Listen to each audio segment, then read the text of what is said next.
That's what Melanie, she got me saying shore instead of sure. She'll say shore, and she's got freaking whipped, boys. Time to suit up.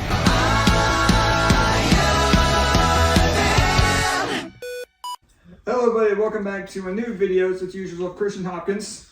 Jackson making a return. Yay! And Jonah Morgan. And today we're going to be trying something a little bit different. We're going to be going back to the days of when my channel first started. So today's just going to be a discussion video. Today we're going to be talking about the Raimi trilogy. It's going to be for Spider-Man. Yeah, it's going to be a discussion video. We're taking a page out of your book, Jackson. Just like a podcast kind of thing. This is the Webhead Flash podcast. Hey, we're just going to talk about just stuff. Sure, yeah, because back when my channel first started, it officially started when I was doing weekly reviews of every Spider-Man movie leading up to the release of No Way Home. Right. So, and Taylor was the only one who was in those videos. Yeah, because the first one I was in was Into the Spider-Verse. That's the first one I was in. Yeah. My first video was reacting to No Way Home.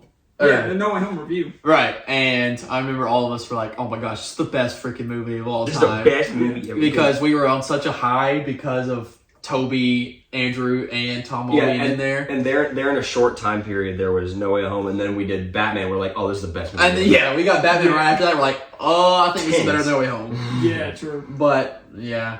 With Tobey being, I think the reason that No Way Home was so iconic is because I think we knew we were getting Andrew back.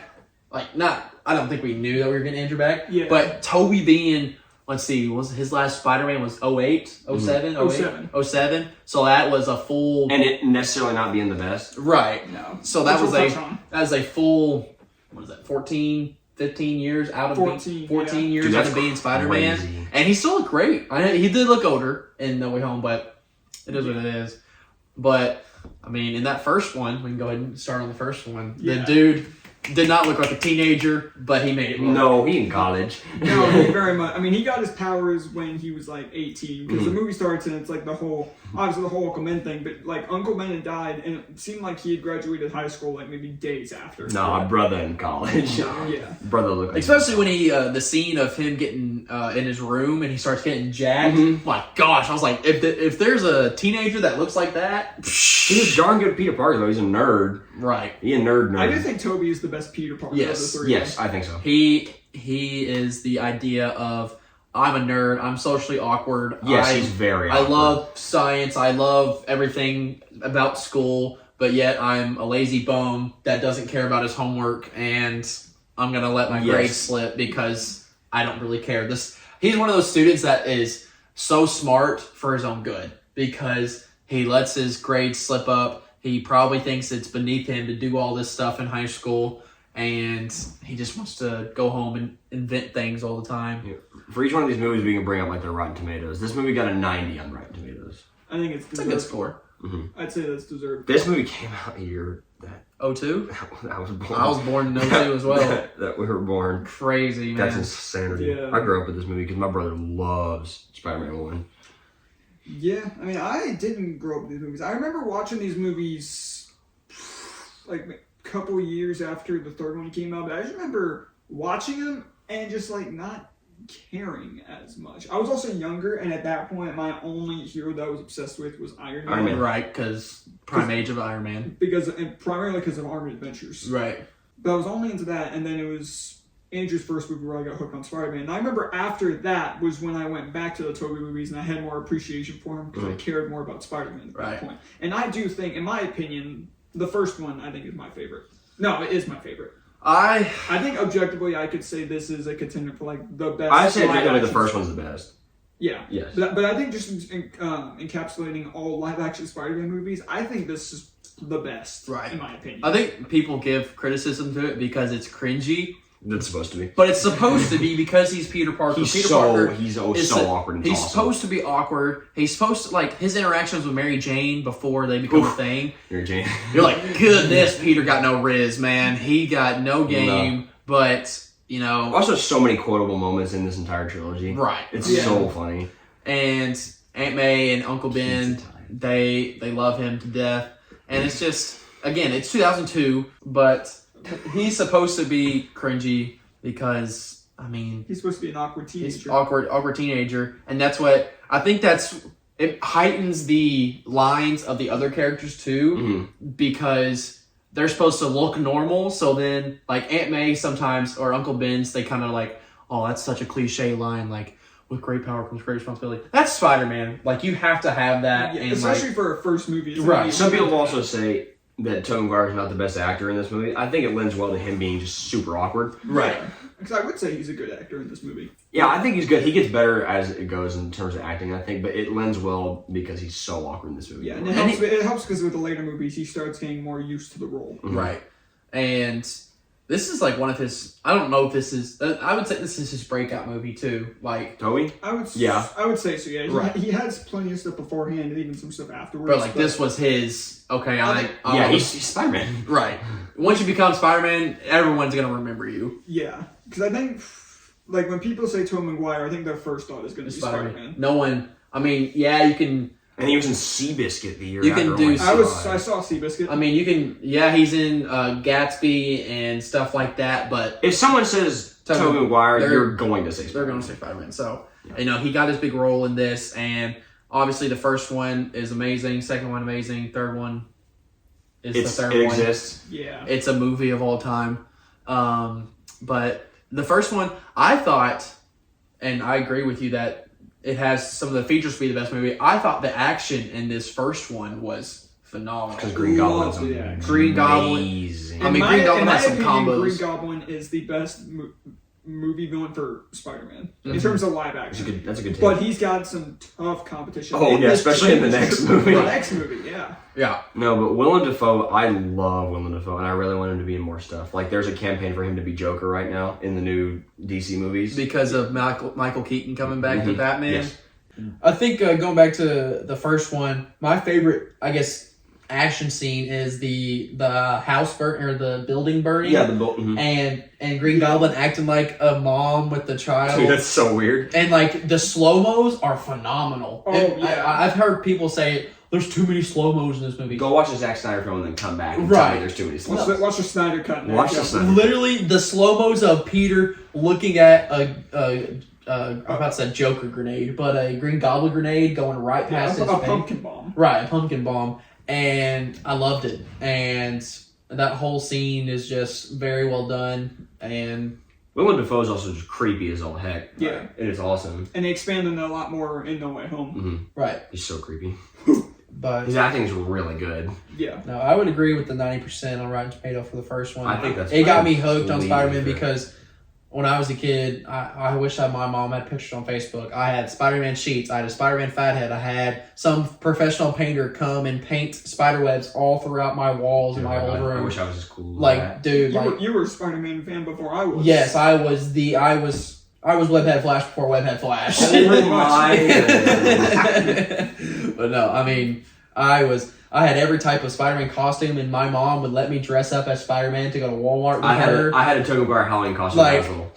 Absolutely. Like, I would go shopping with her, I'd go to restaurants with her, and she'd just let me wear my Spider-Man outfits. That lends to the Raimi suit. Oh my lord. That's another thing I want to talk about, is the fact that the suit changes. Because it looks how it does in the first one, and then you get to the second one and the third one, which is pretty much the same thing, where they upgrade it. The second one is so clean. But just the Raimi suits in general are just awesome. Like all three, like the webbing being like significantly raised from like the rest of his suit. I think it looked, and the lenses are really cool looking. Yeah, like the first, you have the one from the first movie, you have the one you get in the second movie, which I think that version, the third one, slightly changed, but it's still the same thing. And then you have the black suit, cool, which all look really black really suit is good. dope. I know the movie's not that great, but the black suit is so dope. I kind of wish they did, and I touched on this in some videos, I kind of wish they did the thing in Spectacular Spider-Man where it starts off just a regular black costume, but as the movie goes along, it starts changing ever so slightly to get more of that white spider on there. Yeah. I think it's a cool concept. Black suit, basically, it's the same exact thing as the regular suit, except the webbing becomes like almost more silver, and then doesn't the chest emblem change? And the back logo and the front logo change like a little bit. Hooks to be like more square, and then the eye lenses are a little bit different. Really cool. And awesome. anytime he wears that suit, the music for it. Oh. Burn, burn, burn, burn, burn.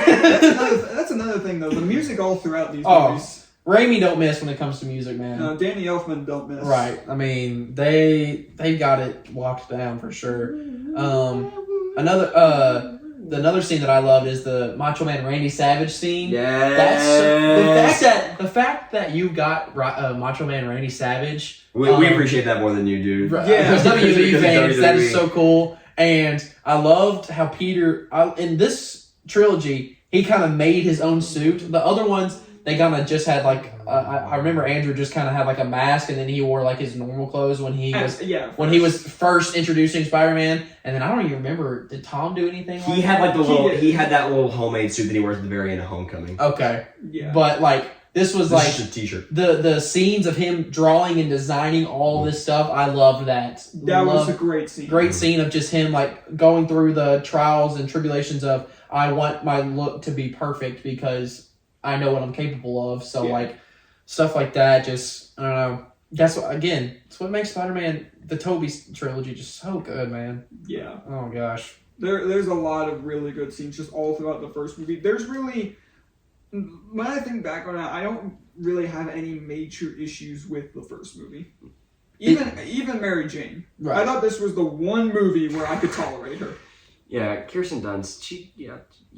She's there. Yeah. I feel like they kind of made her line as the story goes on and the movies go on. They made her lines so cringy and so she's just a stereotypical damsel. She became such a pick-me girl. It's not even funny. Like Peter, please. That's like her entire point. That's her whole personality. That's is, her whole thing. Please pick me, Peter. Please, please, please. Oh wait, Harry. Harry, are you gonna pick me? Oh, Harry, pick me. Dude, I want James Franco over Tobey Maguire. I don't know about you. I would say James Franco with Harry, though, was also really good. Right. Yeah, do we want to transition to Spider-Man 2? I think because, the first one, obviously, basic origin story. It's very simple. Yeah, very much. One thing about the first one, do you guys like how they ended with Peter basically saying, Mary Jane, we can't be together, like that being the last scene? Did you guys agree with that? I do like that. I liked it, yeah, and then you have an awesome final swing. Right, I agree. I think not the best final swing, but I think him walking away from Mary Jane after kissing her, and then she's like holding her lips. She's like, "Wait a minute, I recognize those." I've kissed that man before. It sets up Spider-Man 2 so perfectly. It does a great job of setting up Spider-Man 2, and also we all know the story of Mary Jane and Peter Parker. They're going to eventually get together, so we know in the second one that it's got to happen. But I think leaving it. It wasn't necessarily a cliffhanger, but you kind of left it off. The whole relationship idea was kind of left with a bad taste in the mouth because, Peter just denied her. Like, he's like done with her because he's going to be Spider-Man.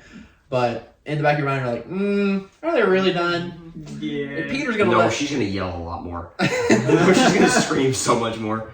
Yeah, but transitioning into the second one. This is my favorite of the three. Yeah. This is my favorite. Spider-Man 2. Because oh my god, the villain. Oh, holy crap, the villain. That's one thing I will fully... Alfred Molina's Doc Ock is, I think, one of the best villains in, not even just superhero movies, but just one of my favorite villains in movie history. I love Alfred Molina. He's awesome. He's so cool. So good. He's one of my favorite parts about this movie. The combat kind of takes a hit because he's not as combat oriented. Yeah, like just him and Peter. He's more smart, man. But he's smarter, and like he uses his what do you call them? Tentacles? I don't know where you. Just the arms. The arms, legs, the legs. But he uses those, like he grabs stuff and throws it at Peter and stuff like that. So you don't get the. That's how he has no way home too. Right. He didn't like. He's not very fast. He just kind of uses his arms like just to overpower people. You don't get the hand-to-hand combat like you see between Goblin and Peter, but I think the combat and the action in the second one is smarter and it's more well done. Like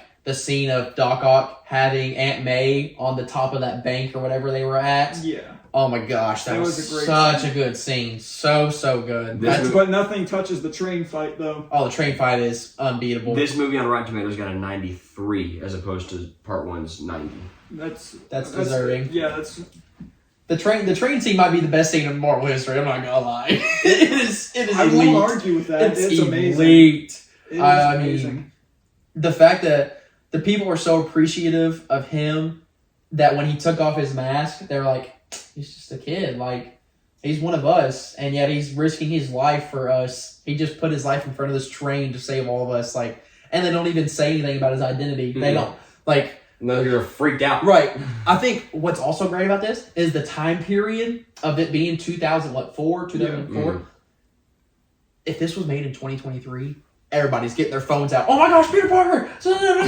Yeah. So time period also matters. That scene was so perfectly done. I know they probably would, movie wise, if they had to make this movie in 2023, they probably wouldn't be doing the pictures and stuff like that. But it made it more realistic in 2004 that people are just sitting there in amazement of, oh my gosh, he's one of us. And I think it also helped because they had a similar scene to that in the first movie. Right. When Peter is having to worry about saving MJ and all the kids, and Goblin's going to take them out, and then all the civilians help him because of it coming out in 2002, and 9/11 happened the prior year. Right. Yep. That was the main inspiration for that scene. That's why I loved that scene. I forgot about that scene. That's also, I mean, golly, this trilogy is so freaking good, man. It's so good.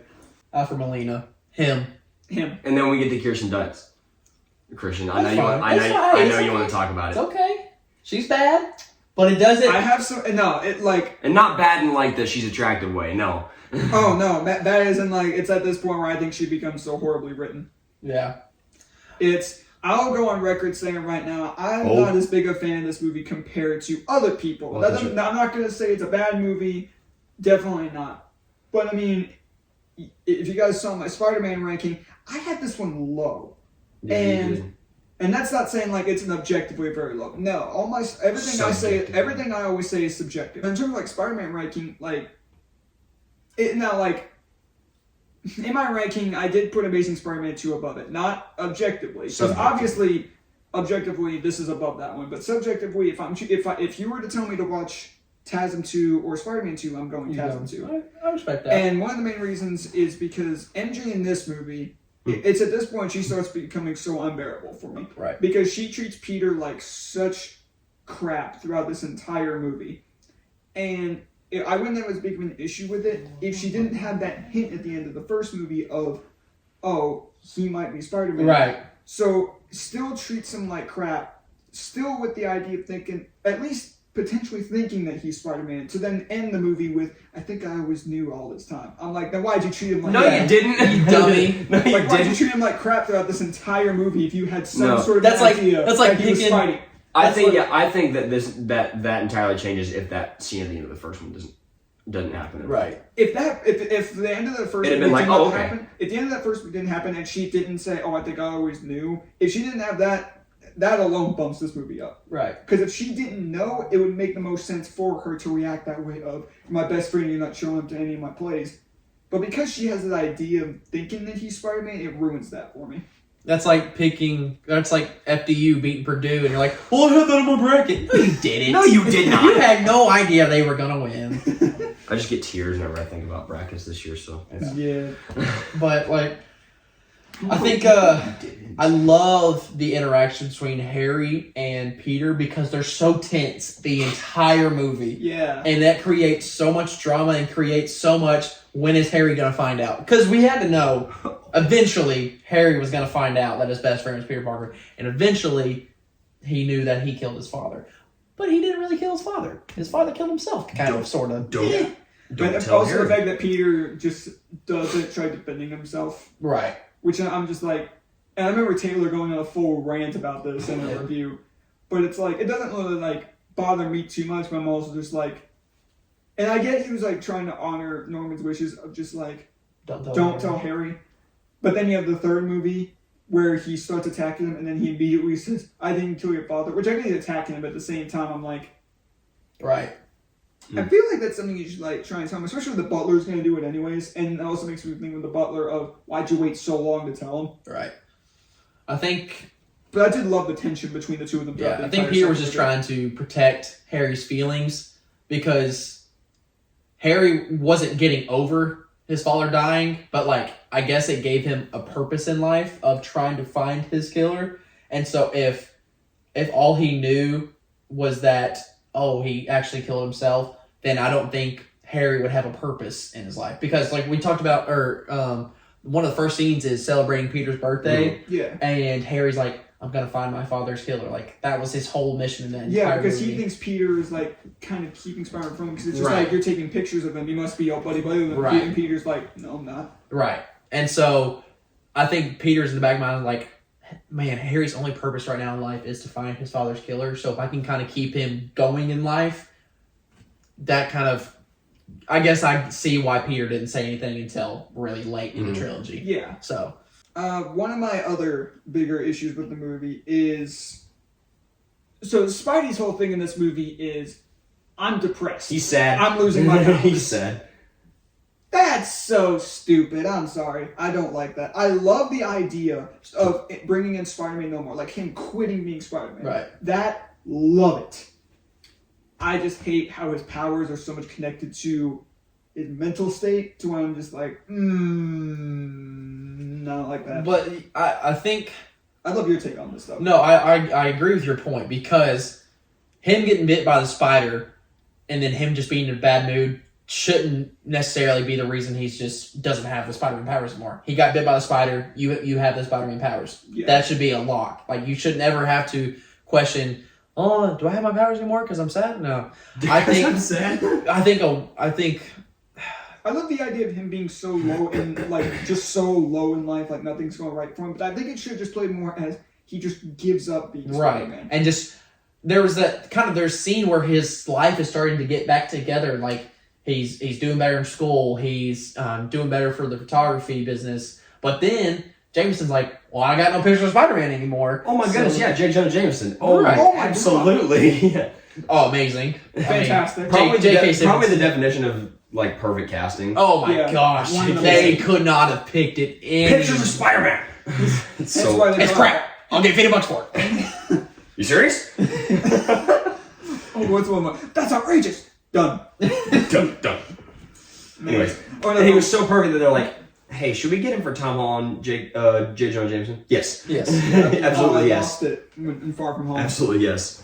But I don't know. I don't know what else you could have done to, because, like, yes, you could have just quit being Spider-Man, but then that's what he does in the comics. But then in thinking of, like, a movie producer sense, you have so much time to fill of him not being Spider-Man. You know what I'm saying? Yeah. Like, you would have to fill up 30 minutes of the movie of just him not being Spider-Man, and I don't know how many side stories you could think of to kind of fill that time. So I guess I see where, oh, I'm sad, but then I'm happy again, and then I have my powers back again. True. So they kind of go through that. From a filmmaker's perspective. Right. He goes up, down, instead of just going up and then down, and then back up. You see what I'm saying? Yeah. He kind of goes through the motions instead of just plateauing. True. And so, movie sense-wise, it makes sense, but I also see why it's stupid. Yeah, because I think you could have taken it out and, like, there would have been very minor changes made to the movie for me. So it's like, if I didn't have such a problem with that and Mary Jane, I would agree with you guys on this being my favorite. But because of those two really major parts in the movie not really working for me, it really bumps it down. Mm-hmm. But if somebody's going to say, oh, this is their favorite superhero movie of all time, I'm not going to fault them for that. I'm not going to agree it's the best, but I can understand somebody saying, like, it's their favorite of the trilogy. Because either way, this trilogy had a strong start with its first two movies. Right. And then it's the third one. It's overhated. It is overhated. It is not as bad as people say it is. People like, oh, it's the worst piece of cinema. What does Rotten Tomatoes say? I'm going to guess 71. I'm going to say like 60s. Because 63. 63? Oh, wow. That's what I thought. Because I knew Amazing Spider-Man... 59 for Metacritic is around like a 70s. Because I knew Amazing Spider-Man 2 was the lowest, and that was in like the 50s. Okay. So this movie... Start off, it's one of the best movie posters of all time. Him looking into the reflection of that skyscraper. That's awesome. That's one of the greatest movie posters ever, and I want it bad. I'm sure we have it somewhere at the theater. I think so. I want it. I hate the Gwen Stacy storyline. I hate it. Me There's no need for it. There's no need, because he finally got Mary Jane. Why make him lose her again? Like, it just didn't make sense to me. Because emo Peter. Because, like, he said no to her in the first one. He finally got her in the second one. Which gives you just another back-to-back awesome final swinging scene. Right. That's one thing I like the ending, even though it's the whole thing of, like, Mary Jane ditching him at the altar. I'm like... Right. Them being together, like, her seeing him in the wedding, or him being in a Spider-Man. No, he actually wasn't in Spider-Man, so he was just sitting in his room, knocks, and there's Mary Jane right there. Yeah. He gets the call, and the go get him tiger... That's good. I like that's good. That's her best line of the entire trilogy. That's an iconic Mary Jane line. Right. So just like, go all get right, him. you get that one. Right. But it was an awesome final scene. And then But yeah, to just go into this movie where it just puts him right back at square one. Right. Much, It just before square one. Makes no sense. No, it doesn't. Makes no sense. Right. Like, why does he have to kiss Gwen Stacy at that one? I don't even know what it was. It was a parade. Which was cool. I did like how this movie, especially the beginning, was all like just showing like, oh, New York loves Spider-Man. Right. Compared to like the last one, especially the last one, where just New York was so divided. They hated him. Right. Much. Yeah. And they wanted him gone, basically. Mm-hmm. Yeah. But, you know, that storyline and then the multiple villain storyline, you don't need it. You don't like... You can... Oh, no, I love Sandman. You don't need Venom. Harry and you don't need Venom. If we just had a Sandman storyline, I think this solves a lot of problems. I think you could have still had Harry in there just to finish off the story. I say keep Harry. I say keep Harry. Venom was stupid. Now, but I love Venom, but not in this movie. No, I would want Venom, but just not Topher Grace Venom. Venom is my favorite Spider-Man villain, so to see him done this horribly, very scrawny. I hated it. No, I don't dislike Topher Grace as an actor, but like, why did they make him look? The fact that he got punked by Tobey Maguire, like Peter just punked him. Like I look at him like he's like the Flash Thompson in the MCU. He's so scrawny, he doesn't look like he should be that character. Right. Especially when you factor in Tom Hardy later on. Right, and he's just I don't amazing. think Topher Grace is necessarily bad for Venom. It's just how he looks when he is Venom. The fact that the face always keeps going back, so every time he speaks, you never see Venom. It's always Topher's face. I'm like, why? right. Avi Arad or Avi Arad, however you say his name, he's like one of the worst parts of any Spider-Man movie because like he's one of the producers. And he forced Sam Raimi to put Venom in this movie. Sam Raimi did not want Venom in this movie, but Avi Arad, or I hope I'm pronouncing that right, just pushed him so much into this movie, and he did essentially this exact same thing for The Amazing Spider-Man 2. And it's funny hearing him say that he thinks them selling the Spider-Man rights or sharing the movie rights with Spider-Man with Marvel as a bad thing. I'm like, bro, you ruined 2 Spider-Man franchises in a row. Right. Your opinion is invalid. I think I like the concept of Peter going to the black suit. If Peter would have turned into Venom, I think that'd be kind of cool. And then you kind of set up a Spider-Man 4. But then him going back to Spider-Man, that makes sense. Yeah, but which was awesome because when he first shows up and he lands in front of the American flag, it gives me chills. Right. But there's too many villains. You have to connect too many storylines. You have to give all the villains their own fight scene and their own good ending. Spider-Man No Way Home was Spider-Man 3 but good. Right. Because the thing is, like, I think you can have multiple different villains and like introducing them for the first time, at least for two of them. Yeah. You can do it right. This movie just did not do it right. And except Sandman. I love Sandman. Yes, I don't know how I feel about the whole bringing back the Uncle Ben thing. I wish they kept that in the first movie. Yeah, okay. But I do still love Sandman even with that. It's a good story. I just wish they would have just left the Uncle Ben thing alone. I think the reason why No Way Home works is because we had already seen these characters. Exactly. Yeah. And they already had some sort of emotion inside of us. The thing is, how many villains are there in that movie? That's a lot. 6 technically if you count Venom in the post-credit scene. Yeah, 6. So 5. So in this, there's just 3? There's 3, but you're introduced to 2 of them for the first time. Right. So 5 is a huge yes, you've met all of them before, but 5 is a huge undertaking to give everyone their spotlight, and they do. Right. It's just 3. That's why No Way Home was again so well done. Good. Yeah. But because they could have done it so wrong. Yeah. But 3's bad. Basically 2 hours of the movie. Mm-hmm. I thought the ending was okay. I think it's good. I did the entire final, because I loved seeing Harry and Peter finally on the same page. Right. And I love some of the scenes it was when Mary Jane is falling and Peter goes, "Is this the guy anymore? Hang on to what?"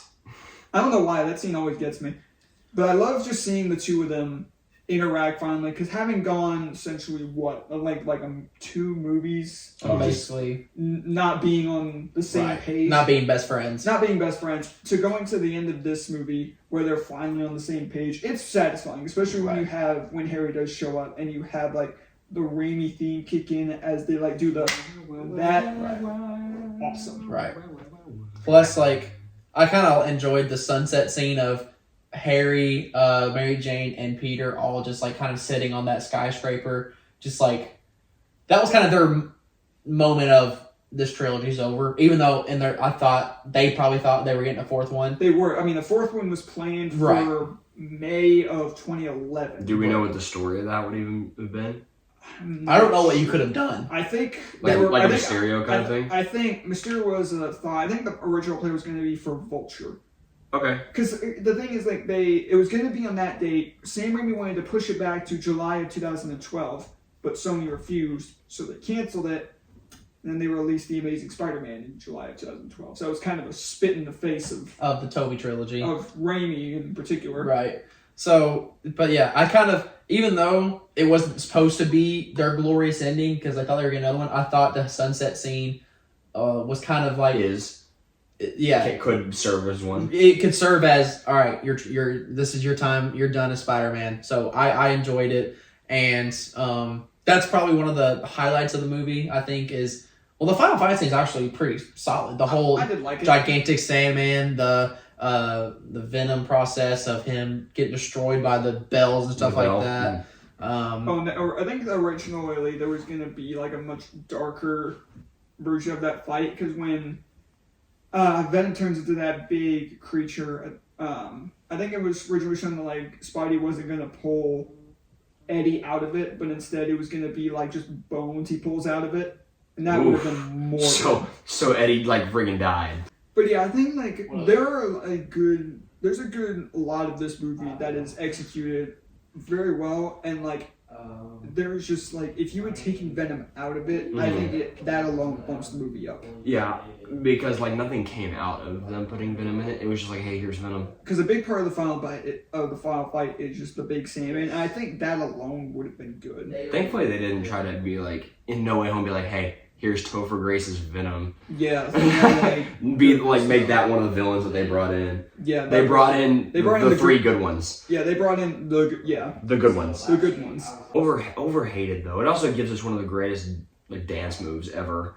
It does. We also emo Peter Parker. I think it's funny, but yeah, we don't need Gwen Stacy, even though she is played by Bryce Dallas Howard, which is crazy because I forgot that. But no, you don't need it. No, you really didn't. Really don't. Like there's a lot to this movie that's good, but there's a lot that's bad.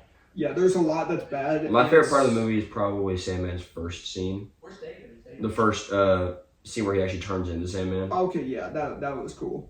Like there's a lot to this movie that's good. I mean, but it's by far the worst. It could be worse. It could have been much worse. It's by far not the worst thing that Sony Venom has could have made. been. Sony made a lot of mistakes with this movie, but it's no way the worst movie. Like it's not the worst Marvel movie that they made. No. That goes to either Venom 2 or Morbius, and probably Morbius. I would say Morbius. Venom 2 has redeeming stuff. It has redeeming parts, yeah. Okay, so are we gonna do an overall like? We're kind of doing our thoughts. Not to make this so much into reviews, but because it's been so long since I've reviewed these movies. He gets started through 4. That in the video. Oh, wow. It's higher than that now. But since this is your first time you were talking about these movies fully on the channel, we'll go and start with you guys. So we'll go. So we're doing scores for each of the individual movies. Yes. So we'll start with the first one, and then just kind of keep going along. Okay. So. I'll start off this time. Go so ahead. if I remember correctly in the review, I remember giving this movie, I think I actually gave it an 8 in the review. Going back to it, I'm going to bump it up to a 9.5. I think this is a big increase. It's a big nuts. increase, yeah. Which I think I should have given it a 9 in the first one. I don't know why I gave it an 8, but I would say 9.5. This is one of my favorite Marvel movies. Mm-hmm. Yeah, I'm not gonna go too much in depth on my score on my ranking just because I reviewed the movie before. Right. And we just talked about it. Yeah, we just talked about it. How long is this video now? 50-something minutes, probably? Probably. 36. 36? Oh, okay, that's not too bad. Let's go! Nice. I think 36, 38, I can't tell. Oh, awesome. So yeah, 9.5, one of my favorite Marvel movies, and in my opinion, it's my favorite of the trilogy. For the first one, let's see here. I'll go 9.2 on the first one. Mm-hmm. Because there's just some elements that I didn't necessarily love. But it's also the reason I became such a big Spider-Man fan. Like I mentioned earlier in this video, I was Webhead Flash before Webhead Flash. You were a Webhead before I was a Webhead. So I'll go 9.2 because I do like the second one better. But that doesn't take away from the fact that this is a phenomenal movie and a phenomenal start to a trilogy. And to Spider-Man movies in general. Right, and it's the reason why Tobey's my favorite. Like, this whole trilogy is the reason why Tobey's my favorite Spider-Man. And I know that's another video for another time, but Tobey's my goat when it comes to Spider-Man. There's not a bad answer for saying which of the There's really favorite. not. Right. I don't think there is. No, There really is not. Like, anybody who says, like, any of the three of their favorites is justified. Which I wish I could say the same for the entire Spider-Man community, because, like, if you just say, oh, this is my favorite, you're going to have an entire amount of people just going, oh, you're wrong. Right. And 9 times out of 10, it's because it's Tobey fans who say that. That's true. Right. Tobey fans, I'm sure, are a little, what's the word I'm thinking of? Toxic? Pretentious when it comes to That's a good word. That's a good word. You know, I'm boy. in college, guys. Jonah, what's your scoring on the first one? The thing that I put down, so like before we did these, I put down like scores that I would give him if we did this. Score I had down was 9-2. It's good. It's really good. I rewatched it not that long ago, and it holds up. I really think it does, and 9-2 is perfect. I'd say the best, like a top 5 villain in terms of Marvel. I would say. I agree. I think that's what I think. Superhero movies in general. Honestly, a lot of the time, if you have a good villain, dude, your movie's hit. Your movie's a hit. Your superhero doesn't even have to be that amazing for your. Let's think about Batman or Dark Knight. Yes, Batman and Christian Bale, phenomenal. But Heath Ledger is one of the greatest villains. Heath Ledger elevates that movie to a different stratosphere. Right. And like I would say, a lot of the times, my favorite part about movies is the villain. Yeah. Like, just so many movies that I like are because of the villain. Like Avengers, I love Loki. I love the feeling of the villain has a chance to win. I love that feeling. I really do, because it creates more hype for the next movie, and that's the biggest thing about these. I wish I could say these to the producers' faces. Make your villain so good that you need another movie. You're gonna make more money that way. That's how I was just going to say Infinity War. That's the reason why Infinity War is so good. That's why I'm an Infinity War over Endgame guy. No, it's a fact. Yes, I think it's a fact. Yes. I think Infinity War is definitely better than Endgame. By far, yeah. But no, 9-2 is the number that I had down. All right, Spider-Man 2. What you got? Spider-Man 2, I'm still going to stick it to what I gave in the review of 8. There's a lot of good to this movie, and I think it is still one that I will definitely go back to rewatch. But again, there are just some big plot points that I'm just not a huge fan of. And because those two, the thing with the way he loses his powers, and Mary Jane, a couple of very minor things here and there, because those two were such massive parts of the movie, it tanks my enjoyment. Especially the Mary Jane thing. She tanks my enjoyment in this movie more than anything else. But this movie is still amazing, right? For sure. So I'll stick it as an 8 flat. All right, let's see if we have the same score. I'm going 9-5 here for Spider-Man 2 because this is, again, one of my all-time favorite movies. I remember when we reviewed No Way Home, I came into this review I went into No Way Home thinking, this has to beat Spider-Man 2, watching No Way Home. That was my initial. And Doc Ock's like a huge part. That was my thought process of you've got to beat Spider-Man 2. That's your only goal. If you can beat this, you're going to be a great movie. And so, I mean, obviously, I gave No Way Home a 10. I would bump that down a little bit now, but the reason is because I held it to that high standard of Spider-Man 2. So I'm going 9-5 on Spider-Man 2. And you did have Spider-Man 2 in your top 5 superhero movies. I did. So we did not have the same score. That's because I just gave it a 9-4. We basically gave it the same. 9-4. Again, it's another thing where your movie can have problems, but if your villain is good, you're going to succeed. And this is one of the best villains, and another one of the best villains in superhero history. They're 2 for 2 in terms of villains on Spider-Man 1 and 2. Another thing about Spider-Man 2, another good thing I say is, if that was the last Spider-Man, you had another perfect ending. Cool. Yeah. Because of Mary and Peter finally getting together, him beating Doc Ock, him getting his powers back, and him basically being loved by New York again. You could have ended that. You could have been I don't know what you call just 2 movies. But a duology. That's such a stupid word. Wait, that's what I've always seen people say. Okay, I guess a duology. A series of 2 movies called. That's so funny. That's just always what I've heard. I hate that word. Oh my god, it's called duology. Anyway, you could have ended Spider-Man 2. Oh, yeah. And you could have called that a really good series. Yeah. That's why it's also up there for me. So Spider-Man 3. Go, Christian. So in the review, I remember giving it a 4 out of 10. I bumped that up to a 5 now. Okay. It's overhated. And I could see myself watching it again, but there is a lot of issues with this movie, and of just full-on Spider-Man movies, like not including the Venom movies or Morbius. This is my least favorite of all. Yes, it's at the bottom. It's at the bottom. But there's still enough to enjoy about it. I could see myself watching it again, but too many issues, especially Venom. Especially Venom. But it gives us emo Peter Parker. It's funny. It gives us memes. It gives us memes. All right. I kind of feel like being gracious here.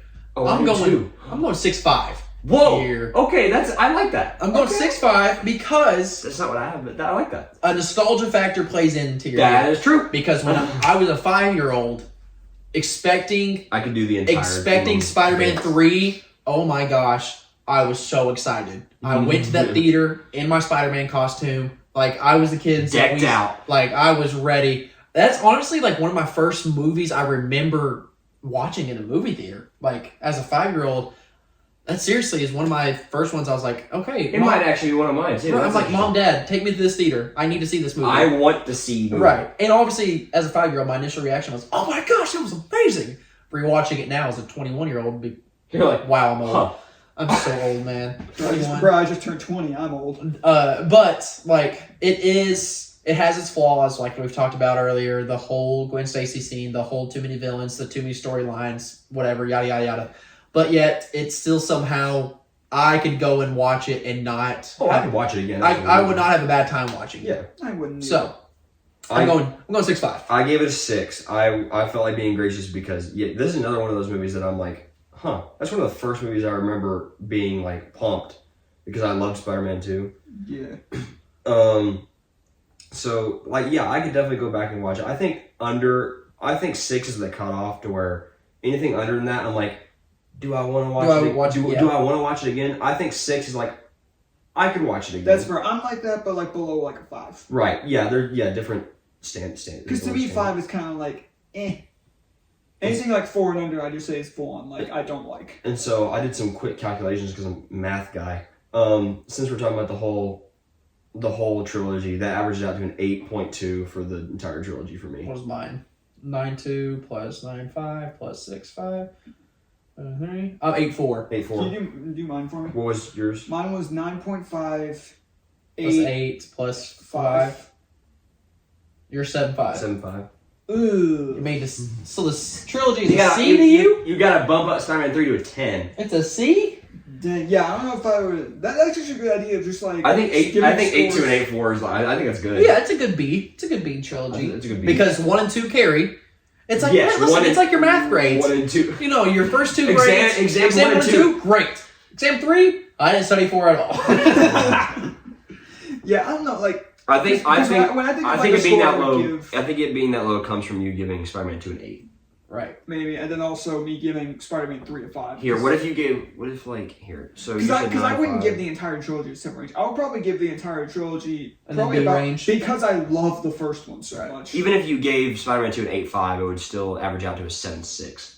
Overall, I would probably agree with like 8.2-ish is what I would give because I love the first one so much. And because despite my issues with the second one, the fact that I still think it's as good as it is, even with the third one having problems, I would say like 8 range is what I would. So it's a 9.5, but it's like a solid 9.5. Yes, like for it being one of my favorite Marvel movies and me still finding enough enjoyment out of the next 2 is like, I would say like around lower 8 range is what I would give the entire trilogy. But that'll do it for our discussion video on the Raimi movies, since it has been a while since those videos had come out, and since they hadn't finally say their thoughts on it. Wish Logan could have been here, but he had siblings. Elijah, jeez. Dang Elijah. But stay tuned for our next discussion video, which will be hopefully with you two and hopefully with Jackson. He's right here with Logan, where we talk about the Amazing Spider-Man movies again. I need to rewatch those. Yeah. Definitely need to rewatch those. I watched the first one more recent enough, but the second one I haven't watched in a while. Yeah. I wonder why. Yeah. Anyway, so let us know what you thought of the Raimi trilogy as a whole in the comments below. And if you want to look at much more in-depth thoughts on each individual movie, you can go check out my reviews on them. He's plugging his own videos. Yeah, put them in the description. But they're very outdated, not just in terms of like editing. And how young do you look? Not that much younger. Because it was only like Wow, a year and a half ago. Yeah, it was October 21? 2021. Yeah, let everyone in the comments say happy late birthday to Christian. Yeah, the time of recording, I turned 20 yesterday. So Welcome to the old man club. Welcome to the twos. The twos. Yeah, but funny enough, turning 20 doesn't make me feel old. It's knowing Parker turned 10 on Friday. Just wait till you hit that. Wait till you hit that 21. That 21's gonna hit different for you boys. Yes, it's gonna make you feel like 20. Dude, I'm an adult now. Mm-hmm. You have to classify me as an adult now. I'm not a kid anymore. Yeah, it's so just like, oh my gosh. Anyways, thank you guys so much for watching, and we'll see you guys next time. Later, webheads. Peace.